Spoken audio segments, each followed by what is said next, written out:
Good morning, Alex and friends. I'm Grace. Today is Thursday, June 18th, 2026, and you're listening to Alex's News.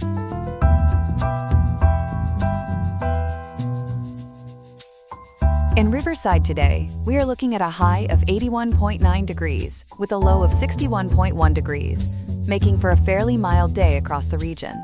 Coming up on the program, we will examine the Islamabad Memorandum of Understanding and how it is being positioned as a potential path to resolve the conflict between the United States and Iran. We will also investigate the significant changes that are currently set to reshape the federal student loan system for millions of borrowers. Beyond those major updates, we have a variety of other stories to cover from across the country and the world. We will get into all of that and more during today's episode.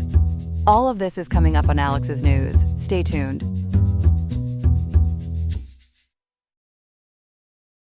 Good morning, and we begin with what may be the biggest diplomatic story of the decade.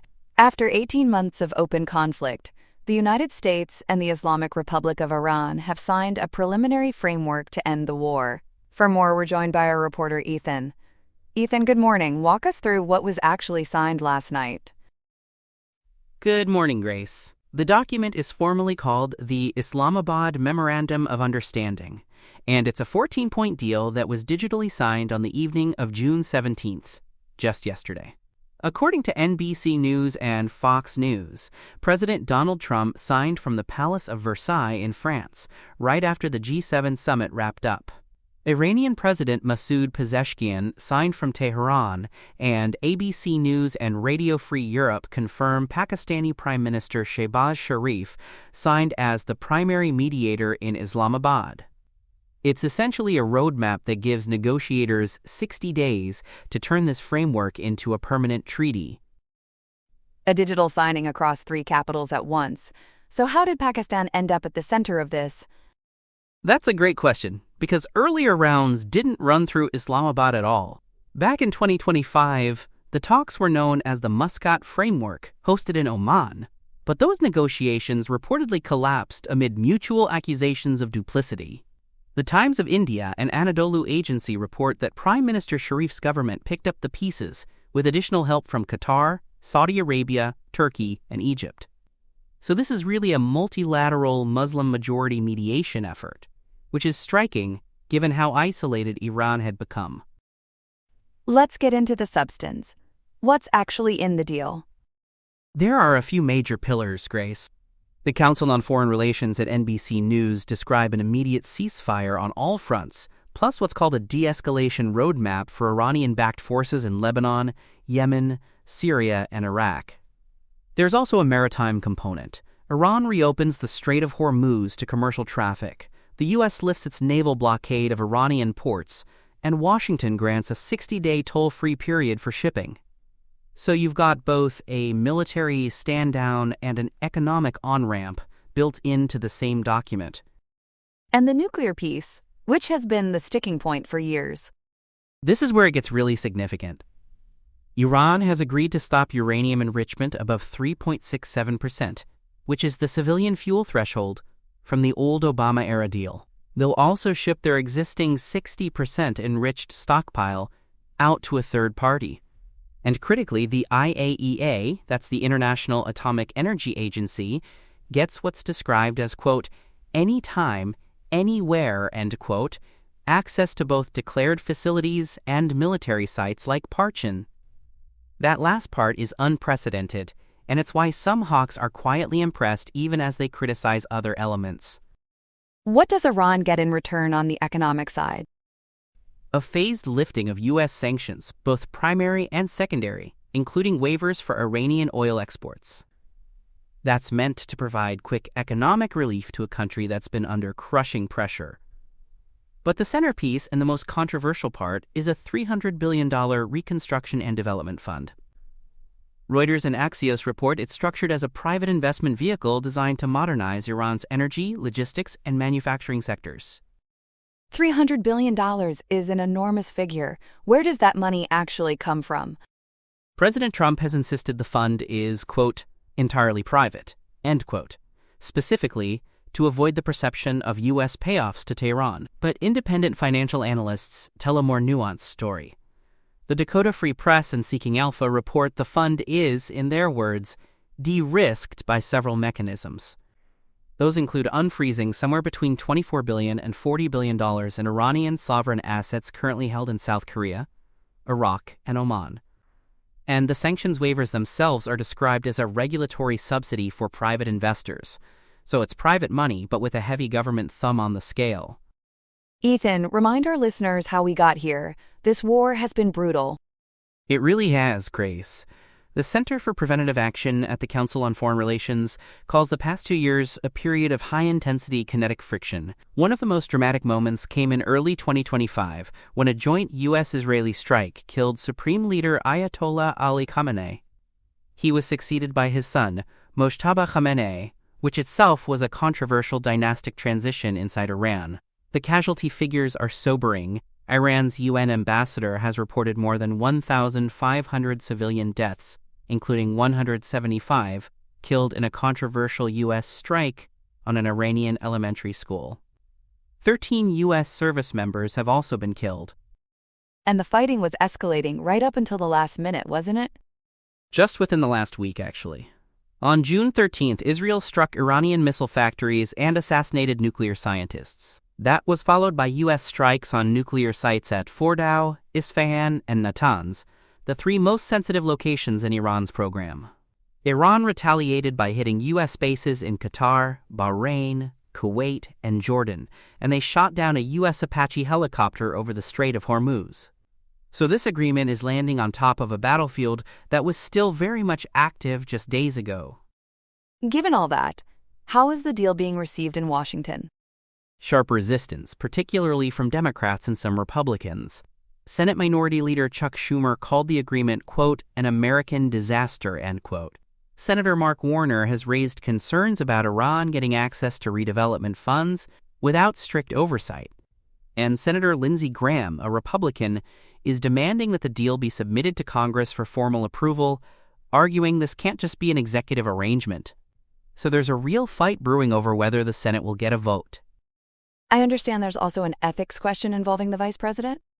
Yes, and this could become a major story in its own right. Heavy scrutiny has fallen on Vice President J.D. Vance, specifically because of his former venture capital firm, Narya Capital.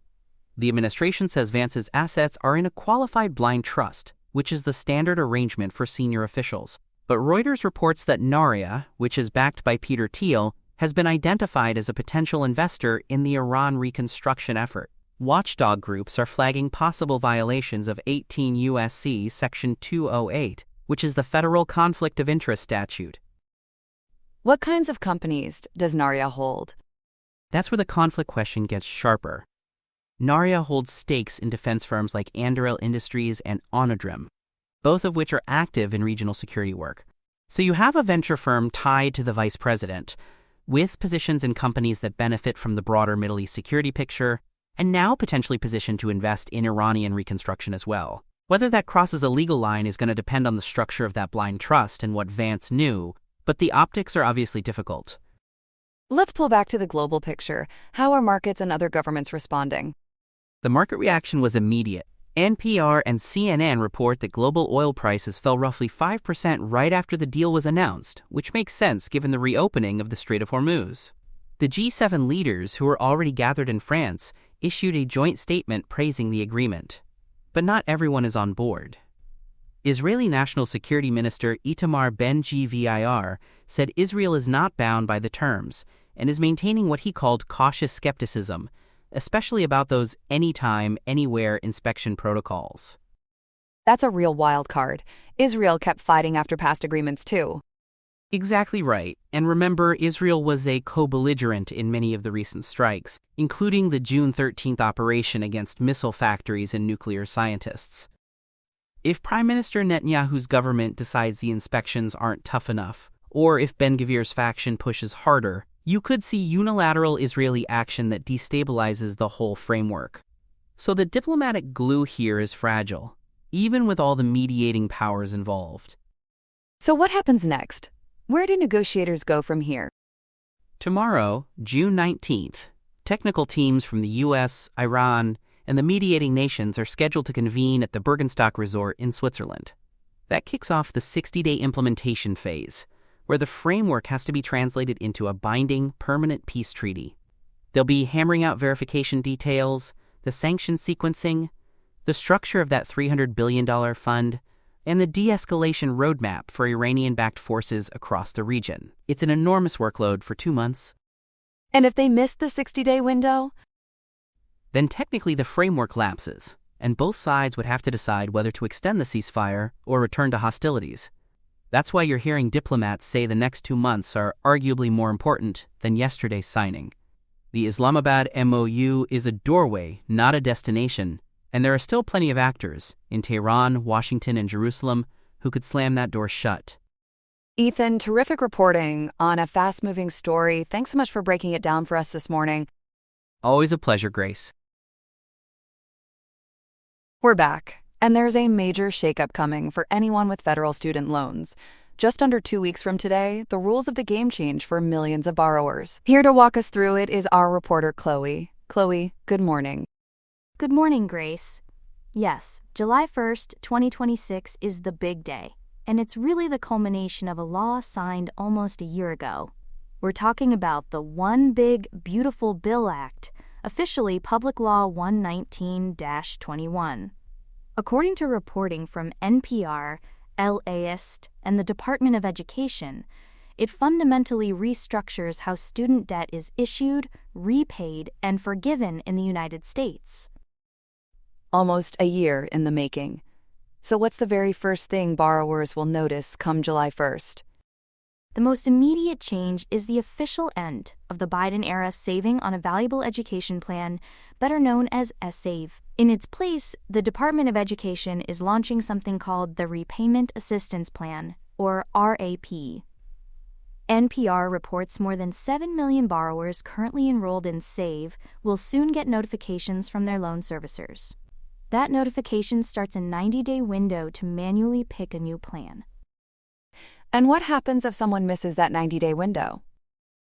That's where it gets risky for borrowers. If you don't act, the Department of Education automatically enrolls you in what's called the Tiered Standard Plan. Experts widely consider it the least flexible option because it doesn't adjust based on your income at all. So inaction could mean a much higher monthly bill than people are used to under SAVE. Let's go back to this new RAP program. The name sounds familiar from somewhere else, doesn't it? It does, Grace. Canada has had a repayment assistance plan for years, but the two programs are very different. Federal sources and financial news outlets point out that Canada's plan allows $0 monthly payments and forgiveness after 15 years. The U.S. version requires a minimum token payment of $10 a month, no matter how low your income is. And forgiveness under the U.S. RAP doesn't kick in until 30 years, a big jump from the 10 to 25-year windows we've had before. 30 years is a long horizon. How exactly are payments calculated under the new U.S. plan? Generally, it's 1% of your adjusted gross income for every $10,000 in income, capped at 10%. So a moderate earner could see a relatively manageable monthly bill, but it stretches out for decades. And remember, you'll always owe at least that $10 floor. It's a very different philosophy from SAVE, which let many lower-income borrowers pay nothing at all. Now, you mentioned the tiered standard plan as the default. How does that one work? This is the new default for anyone who doesn't pick a plan or doesn't qualify for RAP. According to NAS, FAA, and the AMA, payments are based purely on principal and interest, with the term scaling by debt size. If you owe under $25,000, it's a 10-year term.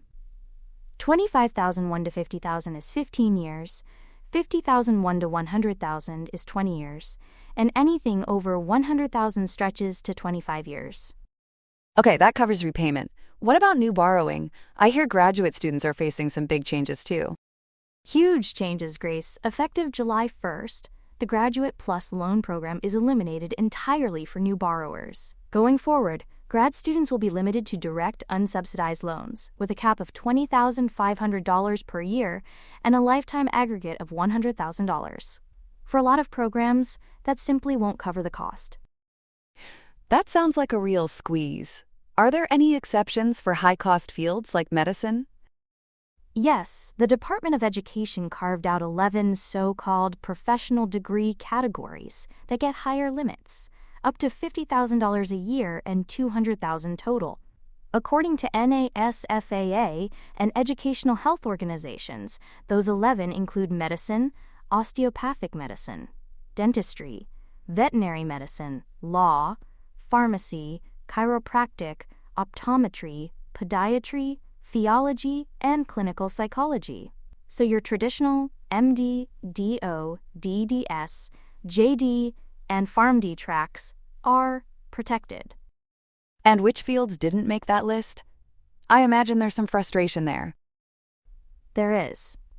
Notably, nursing, including nurse practitioners and CRNAs, as well as physician assistants and physical therapy, were all excluded. They remain subject to that lower $100,000 cap, even though those programs are often very expensive. There is some relief, though current students may be grandfathered into the old limits if they were enrolled and had received a loan by June 30th, 2026.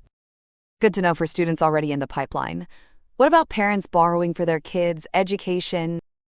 NPR reports Parent Plus loans will now be capped at $20,000 per year per dependent, with an aggregate cap of $65,000. And here's the really crucial piece. Parents who take out new loans after July 1st will no longer have access to income-driven repayment plans or to public service loan forgiveness. They'll be restricted exclusively to that tiered standard plan we talked about. Wow. Any good news for undergrads or working learners? A bit, yes. Undergraduate borrowing limits remain unchanged, $31,000 for dependents and $57,500 for independents. And the Pell Grant program is actually expanding to cover what the law calls short-term workforce training programs, lasting between 8 and 15 weeks. That's a meaningful opening for people pursuing certificates or trades. Let's talk about public service loan forgiveness, because I understand there's a new and controversial standard built into the law. That's right. The OBBBA gives the Secretary of Education new authority to deny PSLF to employees of organizations deemed to have a, quote, substantial illegal purpose, end quote. As of today, June 18th, the department has defined that using a preponderance of the evidence standard about what an employer actually does. According to the Federal Register and ABC News, the scrutiny falls into 4 main buckets. Can you walk us through those 4 areas? Sure. The first is immigration, providing sanctuary services or aiding violations of federal immigration law. The second is medical procedures, specifically facilitating gender-affirming care for minors. The third is DEI programs the administration defines as illegal discrimination. And the fourth is public order, a pattern of violating laws on trespassing or highway obstruction, which the rule links to campus or street protests. That's already drawing legal challenges, I'd imagine. Significant ones. A coalition of 22 state attorneys general, along with organizations like the American Federation of Teachers, has sued. They allege the rule amounts to, in their words, an ideological loyalty oath designed to target specific nonprofits. But as of mid-June 2026, courts have not issued a stay, so the rule is still on track to take effect July 1st, right alongside everything else. So this is all landing on borrowers at once. Are colleges and employers doing anything to help people sort through it? Some are. Case Western Reserve University, reporting through the Daily, has partnered with a student loan support tool called Savi. Employees using that tool saw their average monthly payments drop from $745 to $185, about a 75% reduction. They also identified an average of more than $48,000 in projected loan forgiveness per person. That's a striking number. What's the takeaway for borrowers listening this morning? The big message from advisors is don't sleep on that 90-day window. If you're one of the 7 million SAVE borrowers, the clock starts ticking July 1st, less than 2 weeks from today. Picking the right plan, whether that's RAP, the tiered standard, or something else you qualify for, could mean hundreds of dollars a month and tens of thousands of dollars in forgiveness over time. The default option is rarely the friendliest one. And for anyone heading to graduate or professional school this fall, talk to your financial aid office now before classes start. The end of Grad Plus is going to reshape how a lot of students piece together tuition, and whether you fall inside or outside those 11 protected professional categories matters enormously. Parents considering Plus loans should also think carefully because they're giving up access to income-driven repayment and PSLF on any new borrowing. a lot to digest and a tight timeline. Chloe, thank you so much for breaking this down for us. My pleasure, Grace. We'll keep tracking it as July 1st arrives. That's our reporter, Chloe. We'll be right back after this. Here are some other headlines. President Trump has thrown a wrench into the machinery of the intelligence community, effectively putting his own nominee, federal prosecutor Jay Clayton, in a bit of a Manhattan mess. By directing Clayton to skip his June 17, 2026 confirmation hearing, the president has ensured Bill Pulte stays in the acting driver's seat. Trump is playing a high-stakes game of legislative leverage, demanding the Senate pass the Save America Act and name a new top cop for the Big Apple before Clayton is allowed to work his way up the ladder. This standoff has caused national security to hit a snag, as the reauthorization of Section 702 of the Foreign Intelligence Surveillance Act officially expired last week. Critics, including Tom Cotton, are finding the situation regrettable, especially since Pulte is currently winging it without traditional intelligence experience following the departure of Tulsi Gabbard. In the halls of the Senate, Republicans are feeling a bit of sticker shock over a $350 billion request for a third budget reconciliation package. Secretary of War Pete Hegseth is looking to teach old dogs new tricks by pouring that cash into autonomous warfare and artificial intelligence. This push comes on the heels of a $70 billion immigration enforcement package that has already been signed into law.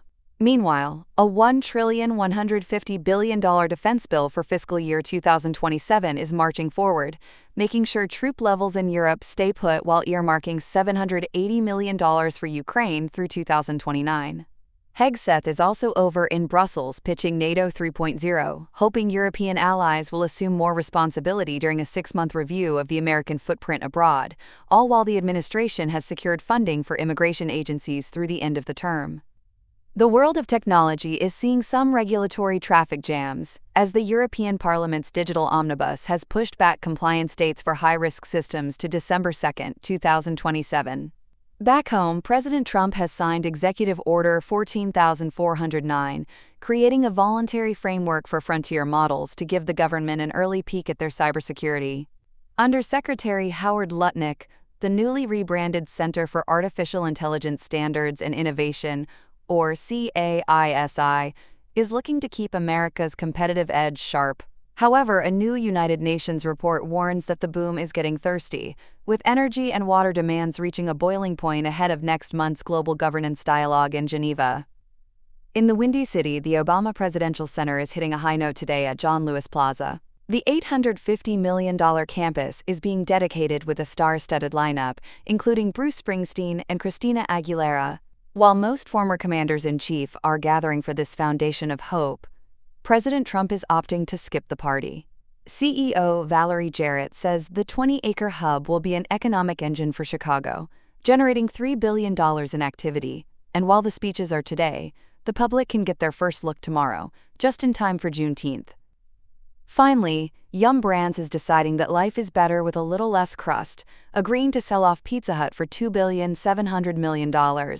Long-range capital and Yum China are splitting the pie, taking over the legacy brand so Yum can focus on the birds at KFC and the tacos at Taco Bell. It is a big slice of corporate change that marks the end of a 50-year era, as investors hope the new owners can finally deliver some fresh growth. That's all we have for now. Today's episode was made by Alexander King with Claude Opus 4.6, Gemini Pro 3.1, Gemini Flash 3, and Google Cloud Text-to-Speech. I hope you have a great day. I'll see you tomorrow, Alex.